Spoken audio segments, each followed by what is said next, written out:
క్రైస్తవ జీవితానికి ప్రార్థన ఊపిరి లాంటిది అన్నాడు దేవుని సేవకుడు. చెప్పండి, ప్రార్థన ఎలాంటిది? ఊపిరి ఎప్పుడెప్పుడు తీసుకుంటాం? అప్పుడప్పుడా? ఆదివారమా? ఎవరైనా ఆదివారం ఊపిరి తీసుకున్న ఎవరైనా ఉన్నారు ఇక్కడ? ఎవరు లేరు. పోనీ ఓ ₹1,00,000 ఇస్తాను 10 నిమిషాలు ఊపిరి తీసుకోవడం ఆపేయమంటే ఆపుతారా? ₹1,00,000 మీ బ్యాగ్లో పెట్టుకుని ఇంటికి వెళ్ళిపోండి వసలి గారు, మేము మాత్రం ₹1,00,000 ఇస్తామని చెప్పి 10 నిమిషాలు ఊపిరి ఆపలేం.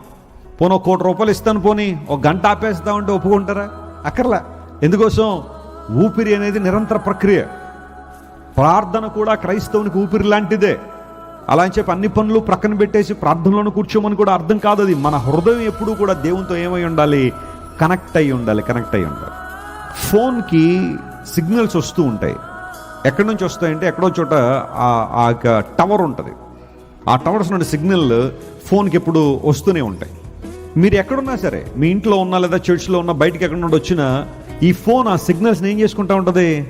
రిసీవ్ చేసుకుంటూనే ఉంటుంది. ఆ కనెక్షన్ అనేది దానికి ఉంటానే ఉంటుంది. ప్రార్థన కూడా అలాంటిదే. దేవుని సన్నిధిలో ప్రతి క్షణము కూడా మన హృదయాలు దేవునితో ఏం చేయాలి? కనెక్ట్ చేసి ఉంచాలి. ప్రార్థనాపూర్వకంగా మన విజ్ఞాపనలు దేవుని తెలియచేస్తూ ఉండాలి. Download ShareChat.